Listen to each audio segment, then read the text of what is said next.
Hi all, எல்லாருக்கும் வணக்கம். 2 நாளைக்கு முன்னாடி டிஎன்பிஎஸ்சி கொஸ்டின்ஸ் பற்றி நான் வந்து ஒரு டீடைல் வீடியோ போட்டிருந்தேன். ஆனால் வந்து ஜூம் பண்ணி காட்டுங்க, நான் எழுதிக்கிறது தெரியல அப்படின்னு சொல்லியிருந்தீங்க. அதனால இந்த வீடியோவில் நான் தெளிவாக போட்டிருக்கேன். ஃபர்ஸ்ட் கொஸ்டின் செகண்ட் கொஸ்டின் கேட்டிருந்தீங்க. சில பேர் செகண்ட் கொஸ்டின், சில பேர் ரெண்டுமே அப்படின்னு சொல்லியிருந்தீங்க. அதுக்காக வந்து ரெண்டு கொஸ்டினுமே நான் வந்து வீடியோ பண்ணியிருக்கேன். அப்புறம் வந்துட்டு எத்தனை மார்க் எடுத்தால் பாஸ்ன்னு கேட்டிருந்தீங்க. டிஎன்பிஎஸ்சி குரூப் 4 பொறுத்தவரை 90 மார்க் எடுத்தால் பாஸ். நான் வந்து 130+ எடுத்திருக்கேன். பட் ஆனால் கட் ஆஃப் கிடைக்காது. கட் ஆஃப் அப்படின்றது என்னன்னா கேட்டகரி வைஸ் வந்து அது மாறும். லைக் வந்து எஸ்சிக்கு, எம்பிசிக்கு, பிசிக்கு அப்படின்னு சொல்லிட்டு கேட்டகரி வைஸ் மாறும். ஸோ அது வந்து அந்த கேட்டகரியெல்லாம் தெரியணும்னா நீங்கள் வந்து கமெண்ட் பண்ணுங்க, நான் வந்து தனியாக ஒரு வீடியோ போடுறேன். இப்போதைக்கு அந்த பாஸ் மார்க் எவ்வளோன்னு கேட்டிருந்தீங்க. அது வந்து 90 மார்க்ஸ். ஓகேவா? ஸோ நமக்கு பாஸ் மார்க்கை விட பாஸ் பண்ணிட்டோன்றதை விட அந்த கட் ஆஃப் கிடைக்கணும், அதுதான் முக்கியம். ஸோ அதுக்கு தகுந்த மாதிரி தான் நம்ம படிக்கணும். ஓகேவா? ஸோ இந்த 2 கொஸ்டின்ஸுமே இன்னைக்கு நான் வந்து ஃபுல் பண்ணியிருக்கேன். ஃபுல்லாக வீடியோ பாருங்கள். உங்களுக்கு ஏதாவது டவுட்ஸ் இருந்தாலும் மறுபடியும் கேளுங்க, நான் வந்து வீடியோ பண்ணுறேன். ஃபர்ஸ்ட் கொஷின் பார்த்துடலாம். If Ramila says Raghavi's father Raman is the only son of my father in law Ramanathan, then how is Ramani who is the sister of Raghavi related to Ramanathan? Tamil என்ன கொஞ்சம் ஈஸியாக இருக்கும். ரமிலா கூறுகையில், எனது மாமனாரான ராமநாதனின் ஒரே மகனான ராமன் ராகவியின் தந்தை ரமணி. ரமணி ராகவியின் சகோதரி என்றால் ரமணி ராமநாதனுக்கு என்ன உறவு அப்படின்னு கொஷின் கேட்டிருக்காங்க. ஸோ இந்த கொஸ்டின் நம்ம எழுதிக்கிட்டே நம்ம வந்து ஆன்சர் கண்டுபிடிக்கலாம், ஈஸியாக இருக்கும். அதாவது ரமீலா ஃபஸ்ட்டு என்ன சொல்கிறாங்க, அவங்களோட மாமனாரான ராமநாதன் அப்படின்னு சொல்கிறாங்க. அப்போ ரமீலாவோட மாமனார் பேர் என்ன? ராமநாதன். ஸோ அதை ஃபஸ்ட்டு நம்ம நோட் பண்ணிக்கணும். யார் யாருக்கு என்னென்ன உறவுன்னு நம்ம கரெக்டாக எழுதிட்டோம்னா ஈஸியாக கண்டுபிடிச்சிடலாம். ஸோ இப்போ ரமீலாவோட மாமனார் வந்துட்டு ராமநாதன், அதை அப்படி அப்படியே ஃபில் பண்ணிக்கோங்க. அதுலேயே என்ன கொடுத்துருக்காங்கன்னு பார்த்தீங்கன்னா, ராமநாதனின் ஒரே மகனான ராமன். அப்போ ராமனோட அப்பா ராமநாதன், ராமநாதனோட பையன் வந்து ராமன் அர்த்தம். அடுத்து ராமன் ராகவியின் தந்தைன்னு கொடுத்துருக்காங்க. அப்போ ராமனோட பொண்ணு பேர் வந்துட்டு ராகவி அப்படின்னு அர்த்தம். ஸோ ராகவி வந்துட்டு ராமனோட பொண்ணுன்னு சொல்லியிருக்காங்க. பட் ஆனால் வந்துட்டு ராமன் வந்து ஒரே பையன் ராமநாதனுக்கு. ஸோ அந்த பாயிண்ட்லாம் விட்டுருங்க.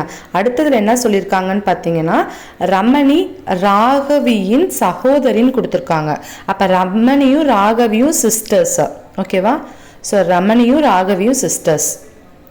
ஸோ இப்போ ராகவிக்கு என்னென்ன ரிலேஷன் வருதோ அதெல்லாமே வந்து பார்த்தீங்கன்னா ரமணிக்கும் அதே ரிலேஷன் தான் வரும்.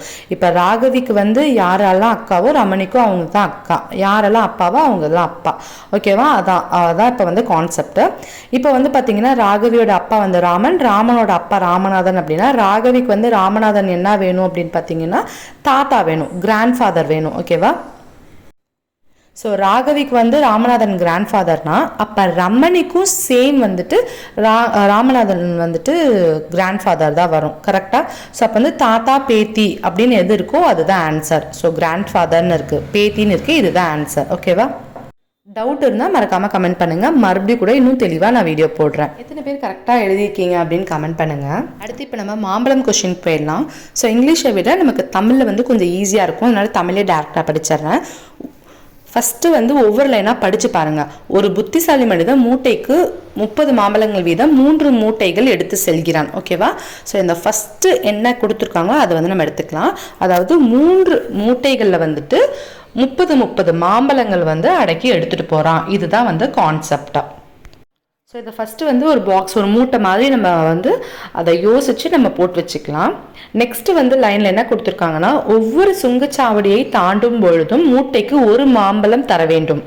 30 சுங்கச்சாவடிகளை தாண்டும் பொழுது அவனிடம் எத்தனை மாம்பழங்கள் மீதம் இருக்கும் அப்படின்னு சொல்லிட்டு கொஸ்டின் கேட்டிருக்காங்க. இப்போ என்ன கொஸ்டின்றது நமக்கு நல்லாவே புரிஞ்சிருக்கும். ரொம்ப ஈஸியாக தான் கொஸ்டின் கொடுத்துருக்காங்க. பட் ஆனால் இதில் வந்து ஒரு ட்விஸ்ட் மட்டும் இருக்குது. அது என்னென்னு நான் சொல்கிறேன். இப்போ அவங்க சொன்ன மாதிரி நம்ம இது ஒரு மூட்டை, அப்புறம் வந்து டோல் வந்து ஒரு 30 டோல் தாண்டணும் அப்படின்றத நம்ம கணக்கில் வச்சுக்கலாம்.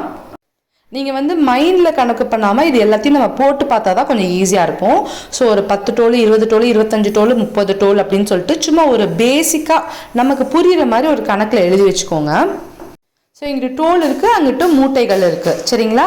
இப்போ இவங்க என்ன கொஸ்டின் கேட்டிருக்காங்கன்னா, ஒவ்வொரு சுங்கச்சாவடியை தாண்டும் போது, அதாவது ஒவ்வொரு டோலையும் தாண்டும் போது ஒவ்வொரு மூட்டையிலேருந்து ஒவ்வொரு மாம்பழம் எடுக்கணும்னா 30 டோலை தாண்டும் போது நம்மள்ட்ட எதுவுமே இருக்காது, 0 தான் இருக்கும். அந்த 0 தான் ஆன்சர் வரணும். அதுதான் கரெக்டான ஆன்சர். பட் இவங்க வந்து ஒரு இன்டெலிஜென்ட் மேன், அதாவது ஒரு புத்திசாலி மனிதன் அப்படின்னு சொல்லிட்டு ஒரு குறிப்பு கொடுத்துருக்காங்க. ஸோ அந்த குறிப்பை தான் நம்ம வந்து ஃபஸ்ட்டு மைண்ட் பண்ணணும். ஓகேவா? ஸோ இந்த ஒரு புத்திசாலி மனிதன் இருக்குல்ல, இந்த குறிப்பை வச்சு தான் நம்ம போட போகிறோம். அதாவது நார்மல் மேனாக இருந்தால் 0ன்னு ஆன்சர் போடலாம். பட் ஆனால் புத்திசாலி மனிதன் கொடுக்கும்போது நம்ம அதுக்கு தகுந்த மாதிரி நம்ம யோசிக்கணும். ஸோ அப்போ வந்து ஒரு 10 டோலுக்கு நம்ம தாண்டும் போது -1 அப்படின்னா நமக்கு வந்து ஒரு 10 டோல் தாண்டினதுக்கப்புறம் நமக்கு ஒரு 20 மாம்பழம் வந்துட்டு நமக்கு கிடைக்கும். ஒவ்வொரு மூட்டைகளுமே 20 மாம்பழங்கள் வந்து இருக்கும். ஸோ அதை வந்து மூட்டை மாதிரி நம்ம டப்பா போட்டு வச்சிடலாம். நீங்களும் நான் போடுற மாதிரியே போட்டு பாருங்க, அப்போதான் உங்களுக்கும் புரியும். ஸோ இப்போ ஆக்சுவலி என்ன கொடுத்துருக்காங்கன்னு பார்த்தீங்கன்னா, ஒரு மூட்டைக்கு 30 மாம்பழம் இருக்குன்னா 30 மாம்பழம் வந்து ஒரு மூட்டைக்கு பிடிக்கும் அப்படின்னு தான் அர்த்தம். ஓகேவா?